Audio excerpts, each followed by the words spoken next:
শুভ সকাল প্রিয় শিক্ষার্থী ভাই বোনেরা, তোমরা কেমন আছো? বিশেষ করে আমাদের এসএসসি পরীক্ষার্থী 2024-এর পরীক্ষার্থীরা, তোমরা একটু টেনশানে অবশ্যই আছো। আসলে টেনশানে থাকার কোনো দরকার নেই আমার মনে হয় খুব একটা, কারণ তোমাদের যে পরীক্ষার ব্যাপারটা এটা অনেকটা এখন ক্লিয়ার হয়েছে। সেটা হলো যে তোমাদের এসএসসি 2024-এ যেই ফলাফল মূল্যায়নটা সেটা কীভাবে হবে আমি আমার আগের ভিডিওতে বলেছি, কিন্তু আরেকটু তোমাদেরকে ক্লিয়ার করতে চাই। সেটা হলো যে তোমাদের যেই পরীক্ষার মূল্যায়নটা এখন হওয়ার কথা বা হবে, সেটা হলো তোমাদের 7টা পরীক্ষা তোমরা দিয়েছো।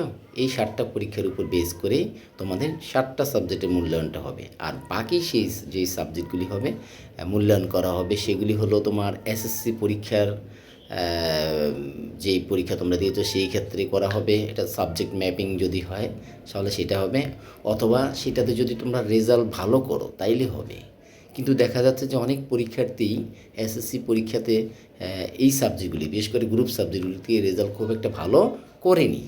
তো তাদের কি হবে? তাদেরকে কি করবে? তাদেরকে পিছনের যেই জেএসসির সেই পরীক্ষার মূল্যায়নের ভিত্তিতেই তাদেরকে এই এসএসসি 2024-এর বাকি পরীক্ষাগুলির মূল্যায়ন করা হবে।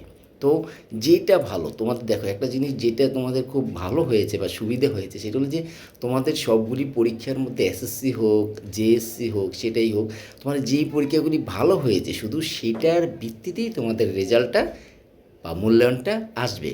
তো সেটা একটা ভালোই ব্যাপার আমার কাছে, যেটা মনে হলো অনেকে হয়তো এসএসসি পরীক্ষা ভালো করে দেওনি, কিন্তু জেএসসি পরীক্ষাটা খুব ভালো হয়েছে, অথবা অনেকে জেএসসি পরীক্ষাটা খুব ভালো হয়নি, এসএসসি পরীক্ষাটা ভালো। তো সেই ক্ষেত্রে তারা এখন যেটা করছে সেটা হলো যে তোমার যেই পরীক্ষাটা ভালো হয়েছে সেটার উপরেই তারা তোমাকে এই এসএসসি 2024-এর মূল্যায়নটা করবে।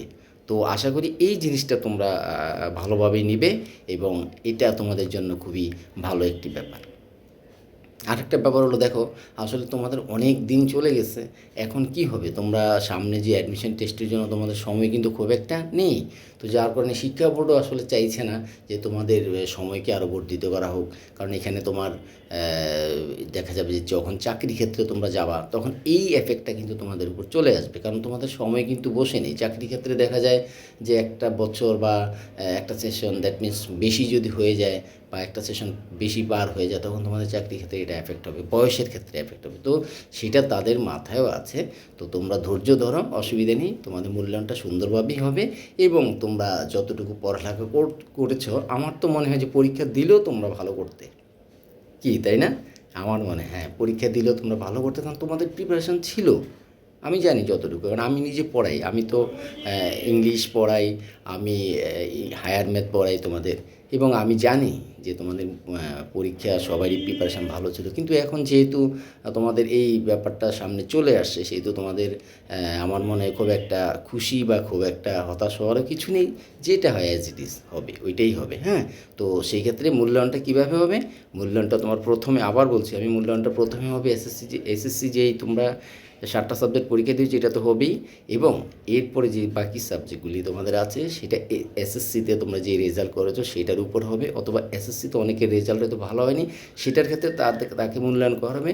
জেএসসি যদি ভালো হয়ে থাকে সেক্ষেত্রে তো তার মানে যেটা ভালো হবে সেই রেজাল্টে তোমরা পাবে। তো সুতরাং আমার মনে হয় যে তোমরা অনেক ভালো একটা পজিশানে আছো এবং খুব ফুরফুরে মেজাজেই থাকবে। হ্যাঁ, ঠিক আছে, এটা নিয়ে খুব একটা অ্যাংজাইটি বা কিছুই নেই।